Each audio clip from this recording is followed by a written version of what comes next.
योगी इधर अंबानी के पास बैठे थे, पूरी दुनिया देख रही थी, लेकिन उधर योगी की तगड़ी कार्रवाई भी हो रही थी। सोचा नहीं था कल तक आंख दिखाने वाले आज दाढ़ी मार मार कर रोएंगे।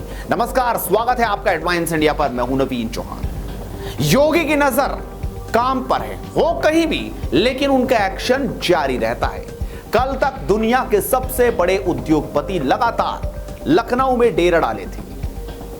मुकेश अंबानी तो योगी की तारीफ कर रहे थे, लेकिन उधर अपराधियों पर भी योगी की नजर थी।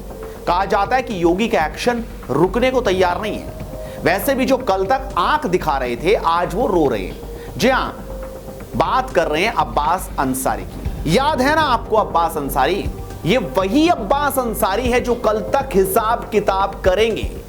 अखिलेश जी को बोल कर आए हैं, किसी का 6 महीने तक तबादला ना हो, इन अधिकारियों का हिसाब किताब पूरा करना है।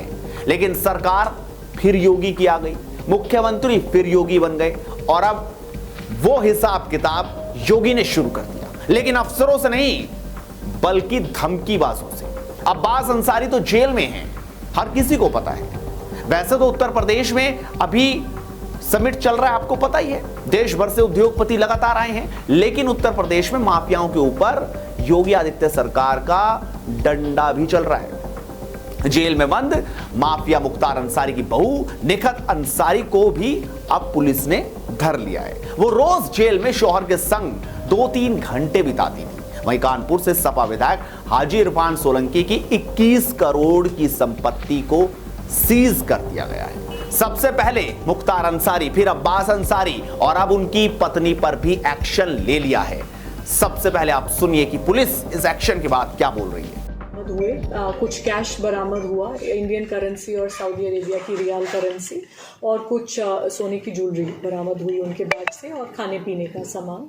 तो इसी प्रकार जो ये अनाधिकृत रूप से मिल रहे थे और मोबाइल फ़ोन्स अंदर लेके गए थे, जो कि जेल के नियमों के विरुद्ध है, तो उसी के आधार पर सुसंगत धाराओं में हमारे द्वारा मुकदमा पंजीकृत किया गया है, जो कि जो प्राइवेट व्यक्ति उनसे मिल रहे थे अब्बास अंसारी, उनके विरुद्ध है, एवं जेल के अधिकारी एवं कर्मियों के विरुद्ध। जी, अभी जिनको नामजद किया गया है वो है अब्बास अंसारी की पत्नी एवं उनका ड्राइवर, और जो पुलिस के कारागार जेल के कारागार सुपरिंटेंडेंट और जेलर, डिप्टी जेलर, और एक उनका वहाँ का सिपाही है जगमोहन। इसी को हमने जांच का विषय बनाया है। उनके रजिस्टर सीज किए गए हैं, एवं जितना सीसीटीवी का उनका डेटा है वो सारा सील कर दिया गया है, और उसको पूरे को एफएसएल भेजा जाएगा ताकि हमें डिटेल। मैडम, क्या नाम पता छिपा के वहाँ मिला जाता था? कुछ नाम चेंज करके? जी नहीं, नाम चेंज करके नहीं, लेकिन जितनी एंट्री होनी चाहिए थी वो नहीं की जा रही थी। देखा आपने, जानकारी के मुताबिक निखत अंसारी अपने शौहर अब्बास अंसारी तक मोबाइल फोन पहुंचाने का प्रयास कर रही थी। इसके साथ ही वो अक्सर अपने शौहर विधायक अब्बास अंसारी के साथ जेल में घंटों बिताती थी। अब्बास फिलहाल चित्रकूट जेल में बंद है। निखत और उसके ड्राइवर नियाज के खिलाफ एफआईआर दर्ज कर ली गई है। मामला है 10 फरवरी 2023 का, दोपहर का, जब उधर मुकेश अंबानी बोल रहे थे, दुनिया के बड़े बड़े उद्योगपति बोल रहे थे, प्रधानमंत्री नरेंद्र मोदी बोल रहे थे। मीडिया रिपोर्ट्स के मुताबिक निखत अंसारी सुबह ही जेल में अपने शौहर अब्बास से मिलने पहुंची थी। उनके साथ काफी सामान भी था जो वो जेल में अपने शौहर को पहुंचाना चाह रही थी। जब सामान की बारीकियों से तलाश शुरू हुई, तब उसमें मोबाइल बरामद हुआ। सवाल करने पर वो कोई संतोषजनक जवाब नहीं दे पाई। इसके बाद स्थानीय थाने में मुकदमा दर्ज कर निखत अंसारी को गिरफ्तार कर लिया गया है। जानकारी ये भी सामने आ रही है कि अब्बास अंसारी और निखत की मुलाकात डिप्टी जेलर के कमरे में हो रही थी। जी हां, इस दौरान कुछ दूसरा सामान भी बरामद हुआ है जो जेल मैनुअल के हिसाब से प्रतिबंधित माना जाता है।